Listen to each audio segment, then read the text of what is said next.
The courtroom isn't silent, it's holding its breath. Meri Brown stands at the center, trembling not from fear, but fury. Her hands shake as she turns toward the man who once called her his soulmate. Kody refuses to look up. Robyn? She's already pale, mascara perfect, for now. The judge leans forward. Meri's lips move slowly, 4 words that rip through the air like a blade. That child isn't yours. And in that instant, the Brown family myth begins to burn. What follows is betrayal, DNA deception, and a secret buried beneath 12 long years of silence. The courthouse doors creak open like an omen, warning anyone who dares to step inside. Kody Brown stands rigid at the defense table. His hair pulled tight, his jaw locked. He looks ready for battle, but his enemy tonight isn't the justice system. It's his own past. Beside him, Robyn clutches her tissues like armor. Her face calm now, but soon mascara will run like ink from a broken confession. Across the room, Meri sits poised. Ice blue calm, her gaze fixed not on Kody, but on Robyn, not anger, not hate, something worse. Heartbreak sharpened into resolve. The judge enters. Murmurs die. The trial of Meri Brown versus Kody and Robyn Brown will now begin. This isn't about custody. This isn't about defamation. This is about truth. Truth that's fought 12 years to crawl into the light. A DNA test, a child. A lie that can burn the entire Brown legacy to ash. 7 months earlier, Meri had vanished from the spotlight. No interviews. No cryptic Instagram posts. Just silence until Christine called one night. Meri, I have to tell you something. And it's going to hurt. Old hospital files. Birth registrations. Dates that didn't match what Kody and Robyn had sworn for years. A tiny crack, and Meri did the unthinkable. She ordered a private DNA test. Not for drama. For closure. When the results came, she nearly collapsed on her kitchen floor. 99% proof that Solomon Brown was not Kody's biological son. Now she's in court. Every betrayal burned into her memory like scar tissue. Kody once told her, "You're the glue, Meri. You hold us together." But he forgot to mention, only when it was convenient. When Robyn arrived, Meri wasn't replaced overnight. She was erased piece by piece. Now she's back for the truth. And the truth has teeth. The lawyer's voice cuts like a scalpel. This case is not about resentment. It's about deception. A woman discarded, a child used as a pawn, and a man who rewrote history to save face. Kody shifts. Robyn flinches.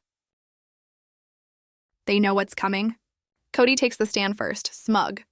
We've had our issues. Meri's always been dramatic. He smiles. He's practiced this. He thinks he's still in control.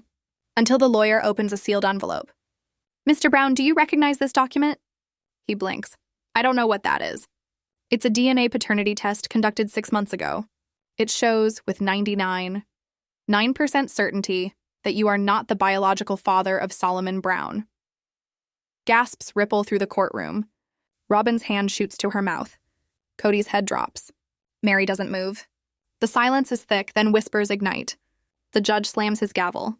Order! Meri finally leans forward. He always knew, she says. He didn't care. He used that child to cement Robyn's place, to push the rest of us out. Christine and Janelle exchange stunned glances in the gallery. They didn't expect this bomb so soon. But Meri's lawyer isn't done. We have evidence, emails, messages, showing Kody and Robyn knew for years. They used the lie to manipulate this family's public image. Robyn sobs. The tissue pyramid collapses. Kody stares at the press cameras. He knows this isn't just a courtroom battle anymore.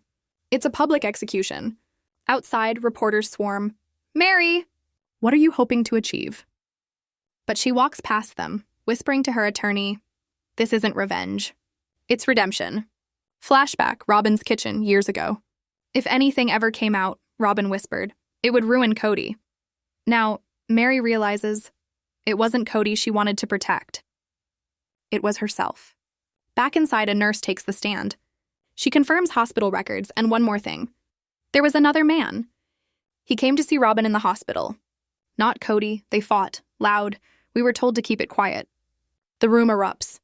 Kody hides his face. The judge calls a recess. Court will resume tomorrow.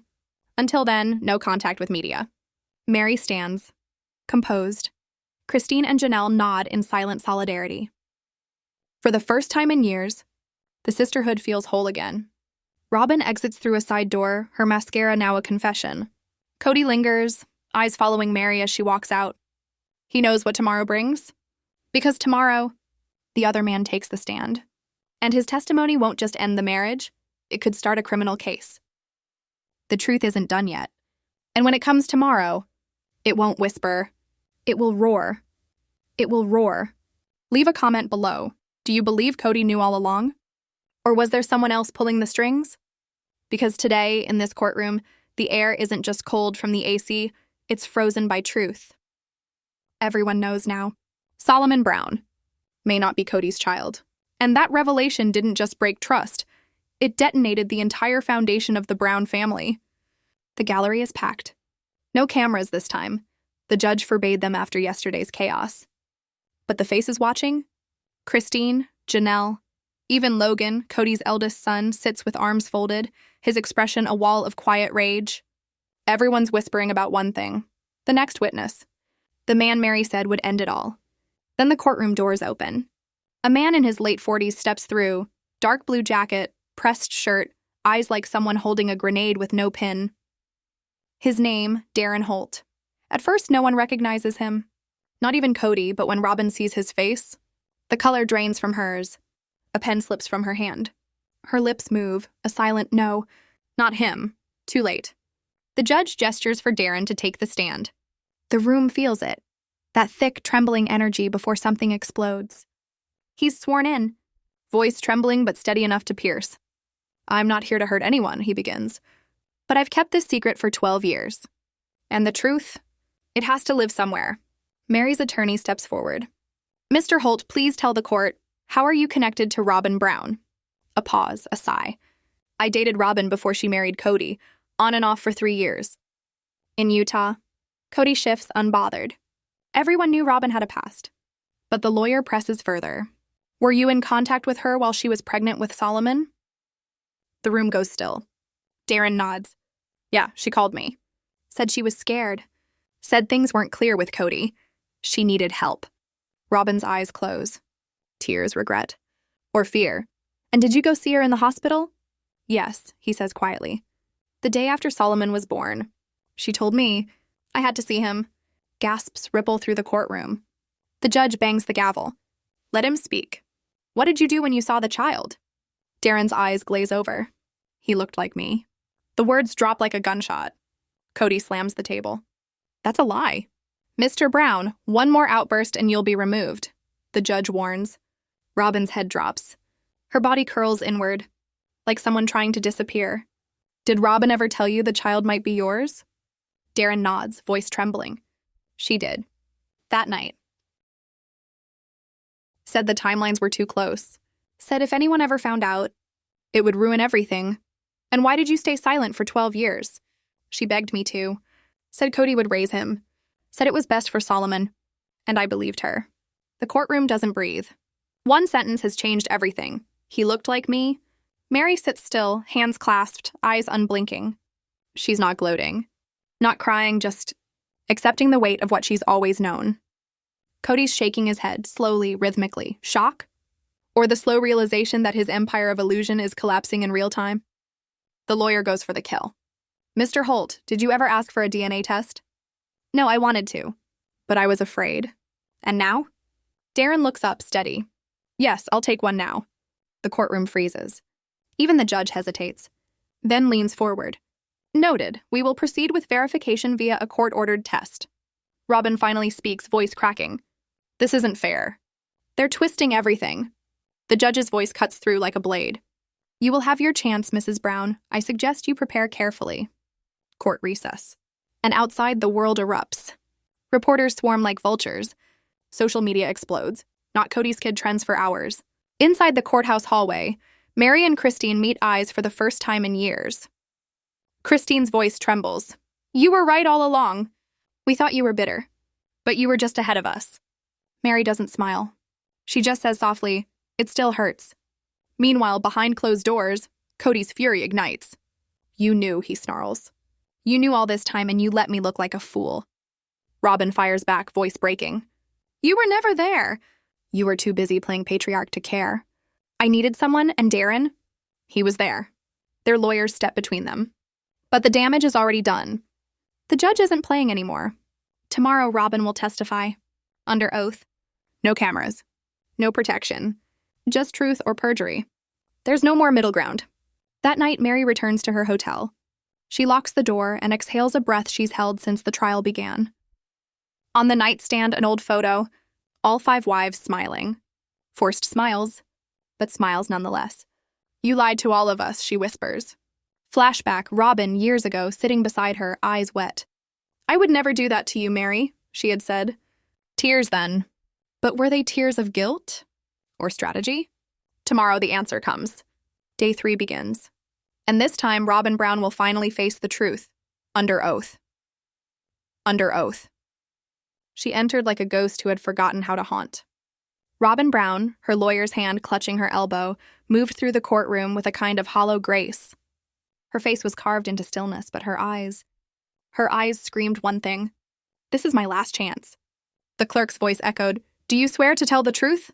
Robyn nodded faintly. I do. When she took the stand, the air thickened. Even the fluorescent lights seemed to dim under the weight of what was coming. The attorney stepped forward. Mrs. Brown, you heard the testimony. Did you ever suspect that Solomon might not be Mr. Brown's biological son? A tremor passed across her lips. Her throat tightened. I did. Across the room, Kody's jaw clenched. His eyes squeezed shut like a man waiting for an impact that had already arrived. Did you inform Kody? Robyn's voice broke into a whisper. No, I couldn't. He was already unraveling. Christine was gone, Janelle had shut down, and Meri, she was a ghost of herself. If Kody knew, it would have destroyed what little was left of him. The lawyer pressed forward. So instead you let him adopt Solomon as his son. I did it not to hurt him, Robyn blurted, hands trembling. I did it to protect the family. But you lied, came the cold reply.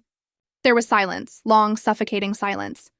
Then softly, Robyn said, Yes. The judge's expression was stone, but behind it was the kind of disappointment that lingers long after the gavel falls. You knowingly committed paternity fraud, the attorney continued. You understand the legal consequences of that? Robyn swallowed, barely nodding. But before we proceed, the attorney said, one final question. Was there anyone else who helped you keep this secret? Robyn froze. Her eyes darted downward, then upward, then around the room. Finally, she exhaled a breath that seemed to take years off her soul. There was someone else, she said quietly. Someone who knew from the very start. The courtroom rippled with murmurs. Meri leaned forward. Christine's whisper brushed against Janelle's ear. Who? The lawyer tilted his head. Who do you mean, Mrs. Brown?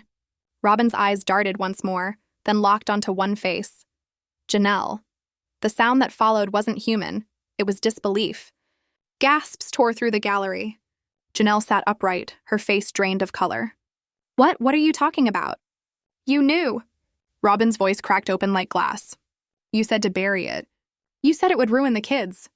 The room erupted, reporters scrambling, voices colliding, the judge slamming his gavel until wood splintered. Enough! We are adjourned until tomorrow, the judge declared. Mrs. Brown, you will provide a full statement, and if your claim is false, you will be held in contempt. Robyn sank back. Janelle didn't move. Christine gripped Janelle's arm. Tell me she's lying. Tell me you didn't know. But Janelle's silence said everything. Meri watched from across the aisle, not triumphant, not relieved, just exhausted. Because she understood now, this wasn't the end. It was another fracture in a wall already cracked beyond repair. And in that fracture, something darker was waiting. Was Janelle guilty, or protecting a secret even more devastating? The next morning, the courtroom was quieter than prayer. Not because there was nothing left to say, but because everyone was still trying to breathe after what Robyn had done. Her accusation didn't just explode, it poisoned. She had named Janelle Brown, the calm, unshakable sister wife, the one who'd always been the voice of reason, as a conspirator in the greatest deception of them all. And now it was Janelle's turn to speak. She entered the courtroom with no attorney, no armor, just a plain beige sweater and that familiar steadiness that fans had always admired. She took the stand. She didn't blink. You understand you are under oath? The judge asked. I do. The air trembled. Meri's attorney stepped forward cautiously. Mrs. Brown, you've been part of this family for decades. You know how it works better than anyone. So let's begin simply. Did you know Solomon may not be Kody Brown's biological son? A pause. Then, yes. The word cracked through the room like a whip. Christine's hand flew to her mouth. Kody flinched. Robyn sat stone still. You confess that? The attorney asked, stunned. I do. The gallery roared to life again. Gasps, murmurs, disbelief. Meri leaned forward, eyes burning not with rage but heartbreak. The kind of pain that comes from realizing the knife in your back was held by someone you once called sister. When did you learn the truth? Janelle took a deep breath, her voice trembling just slightly. The day Solomon was born. Robyn called me crying. Said there was a chance that the baby wasn't Kody's. She said it was Darren. The timelines overlapped. I told her she needed to find out. But she said no. Said a DNA test would destroy the family. And I believed her. I thought I was protecting everyone. So you agreed to keep quiet? Janelle's eyes lowered. Yes. Christine shook her head, whispering, no, not Janelle. But the truth had already left Janelle's lips. The lawyer's tone hardened. You were Meri's best friend. Why didn't you tell her? Janelle's voice cracked. Because I was scared. Scared of what? Of losing everything. Of watching what little was left of our family fall apart. She turned toward Meri now, voice trembling. I'm not proud of it, Meri. But at that time, everything was collapsing. You were already being pushed aside. Christine was done. And Robyn was the glue. Or that's what we told ourselves. If Kody had known then, everything would have exploded. So yes, I helped bury it. And I regret it every single day. Silence, some betrayals scream. Others whisper. This one ached. Meri rose from her seat, voice shaking. Your Honor, I have one question. The judge nodded. Meri stepped closer to the stand, eyes glistening. Did you ever think about how that lie hurt me? Janelle looked down, then up. I did. But I thought you were strong enough to survive it. Meri's voice cracked. I wasn't. The silence that followed was deeper than any cry. Later, behind closed doors, the lawyers whispered strategy. The cameras were off, but the damage was already broadcast across every face. Kody sat white as chalk. She betrayed us, he muttered. Robyn's reply cut like a blade. You betrayed us first. The moment I gave birth, you stopped being our husband. And with that, another truth, another wound. The Brown family's house of secrets trembled once more. Because what started as a confession was about to become a war. Because what started as a confession was about to become a war. The air feels thick enough to choke on. The words Solomon Holt still echo through the courtroom like a curse no one dares to repeat, and for the first time since this trial began, Kody doesn't protest. His face, once flushed with fury and denial, is now carved in stone. Judge Wilcox removes his glasses, rubbing his temples like a man realizing the story before him has spiraled into something darker than law, something almost biblical. Then, in an unexpected turn, he looks up and says, I want to hear from someone who wasn't directly involved. Someone who saw, who lived it, but wasn't in the deceit itself. A murmur spreads. The air trembles. Meri's lawyer nods. We have one more witness. The doors open and Christine Brown walks in. The entire courtroom reacts, a ripple of breath, 1,000 heartbeats in sync. Even the stenographer, who's been emotionless for days, stiffens in her chair. Christine's presence is electric, her composure haunted but resolute. She's sworn in, raises her right hand, and takes the stand like a woman walking into the storm she once ran from. Her voice, when it breaks the silence, is sharper than glass. I left that family because of lies. Because of silence. Because of fear. She turns, locking eyes with Kody. And because my husband stopped being a husband. The words don't just strike, they shatter. Kody looks down, unable to hold her gaze. Then Christine looks at Meri. I didn't know what Robyn or Janelle knew, but I saw what it did to you, Meri. I watched you collapse under secrets everyone else chose to ignore. I watched you fade out of our pictures, our gatherings, our lives. And I did nothing. Her voice trembles, breaking through tears. You deserved loyalty, not pity. She glares toward Janelle. And you were supposed to be her sister. Tears glisten in Christine's eyes as she looks back at Meri. But today, I stand with you. Not as a wife, not as a rival, but as a woman who finally sees the truth. The gallery murmurs. Meri's tears fall, not out of pain, but out of release. This trial for her is no longer about vengeance. It's about the reclamation of truth, a truth built one scar at a time. Outside the courthouse, the crowd has turned restless. Handmade signs rise like banners of rebellion. Justice for Meri. DNA doesn't lie. Truth hurts but heals. Cameras flash, anchors shout, and hashtags flood every social feed. Inside, Judge Wilcox takes a deep breath. Given the emotional weight of today's testimony, he announces, this court will adjourn until Monday. I urge all parties to consult counsel and consider settlement terms before we resume. Kody bolts out like thunder, furious, humiliated. Robyn remains seated, hollow, her mascara smudged and her gaze unfocused. Janelle, meanwhile, inches toward Meri and whispers, I'm sorry. Meri doesn't respond, but she doesn't turn away either. That night, in a dim hotel room overlooking the courthouse, Meri sits alone. Her reflection in the window looks like a ghost of her old self, tired but free. On her laptop glows a draft email she never sent. The subject line reads, You lost me before I left. She rereads it one last time, then deletes it. Not because it isn't true, because he no longer deserves to read it. Her phone buzzes. Unknown number. A single message. You need to know something else. Call me. It's about Solomon's birth certificate. Darren. Her breath catches. She calls instantly. Meri. Darren's voice trembles on the other end. The name on that birth certificate, it was altered. Weeks after the birth, I checked the hospital records.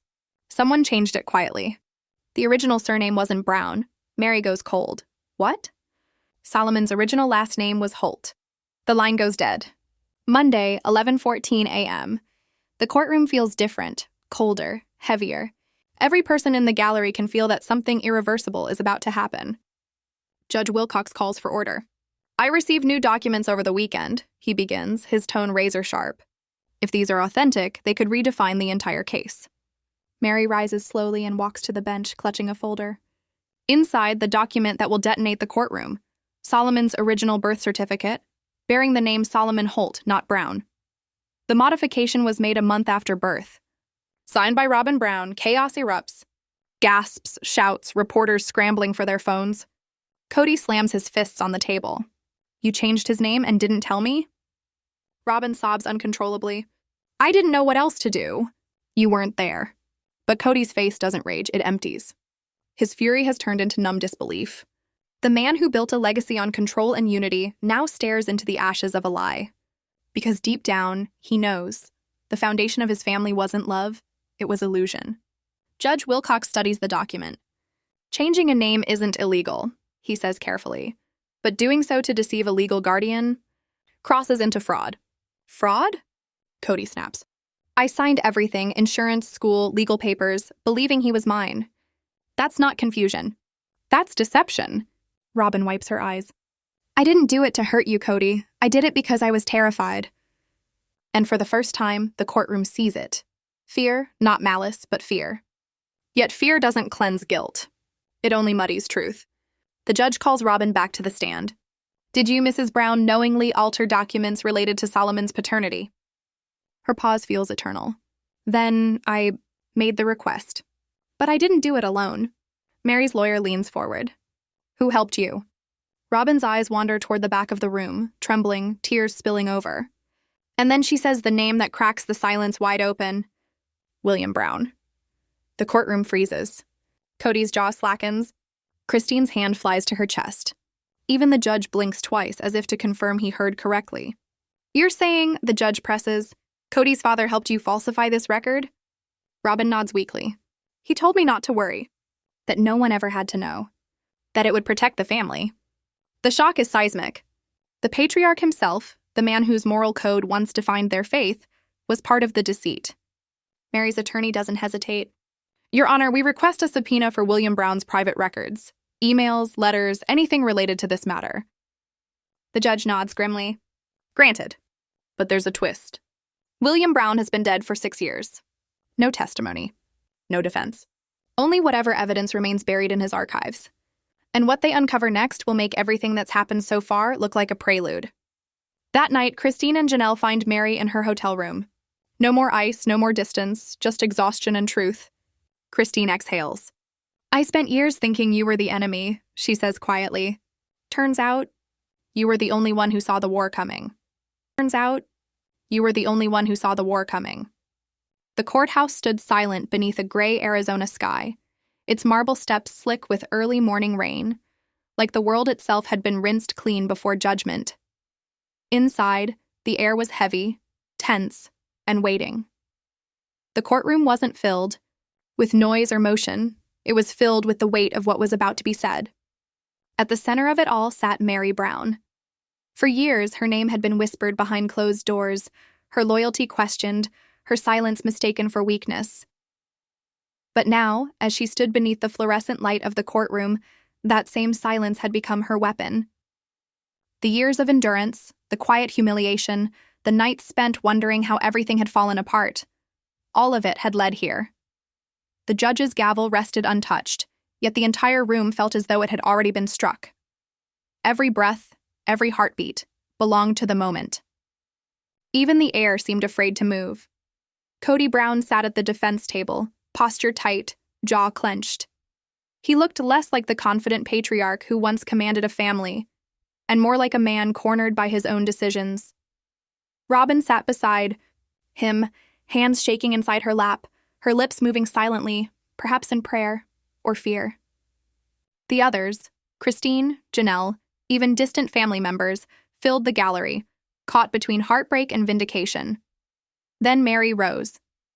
The sound of her chair scraping against the wooden floor sliced through the silence. She didn't flinch, didn't fidget, didn't glance toward Kody, not even once. When she spoke, her voice was low, but it carried. It filled every empty corner of that room. "I kept quiet for 12 years, she said. I told myself it was loyalty, that keeping peace was worth the pain. But peace built on secrets is just another kind of prison." Gasps rippled through the gallery. The words weren't angry. They were heavier than anger. They were truth, spoken by a woman who had nothing left to lose. Kody's face hardened, a mask of control barely holding. Robyn's eyes glistened with tears she didn't yet understand how to stop. The prosecutor stepped forward, sensing the shift. The truth was no longer a theory. It was alive in the room. From her briefcase, she withdrew a manila folder thick with papers. Bank records, land contracts, digital transfers, each stamped and signed. She handed it to the judge, her tone calm but merciless. "Your Honor, this evidence confirms that funds from the Coyote Pass Trust, originally designated for joint family investment, were redirected to an account held privately under Robyn Brown's name." The room erupted. Murmurs, gasps, the scraping of chairs as reporters leaned forward. The sound of Kody's breath hitched audibly through the microphone. Robyn turned to him, whispering frantically. But Kody didn't move. His hands gripped the edge of the table, knuckles pale. The empire he'd spent years defending, the spiritual family, the reality image, the narrative of unity, was collapsing in real time. Meri didn't gloat. She didn't smile. She simply watched the truth take shape like something sacred. "You told me," she said, her voice trembling but unbroken, "that a good wife keeps family business private. That silence keeps us safe. But all silence ever did was make me complicit in your lies." The judge leaned forward, eyes sharp. "Mr. Brown," he said, "do you have any explanation for these transfers?" Kody opened his mouth, but nothing came out. For the first time in his life, words failed him. His eyes darted toward Robyn, searching for help, but she was already falling apart, tears streaming, mascara smudging as her body trembled under the weight of exposure. "I didn't know," she cried out suddenly. "I thought it was handled by the accountants. Kody said it was temporary." The courtroom fell into chaos, murmurs rising again, the judge banging his gavel to restore order. But amid the noise, Meri stood motionless. Years of gaslighting, of spiritual manipulation, of being made to feel small, gone. In their place stood something fierce. "You both built a kingdom on loyalty you didn't deserve," she said quietly. "Now you can watch it burn." Her words didn't echo. They stayed. The judge cleared his throat, steadying his tone. "Given the presented evidence, the court will move forward with formal proceedings. Misappropriation of joint family funds is a serious offense. This matter will not be dismissed." A gavel struck, once, twice. The sound was final. Kody lowered his head. The man who once boasted about control, destiny, divine purpose, looked small. Robyn sobbed into her hands, shoulders shaking. The gallery was silent again, But it wasn't the silence of fear this time. It was the silence of justice.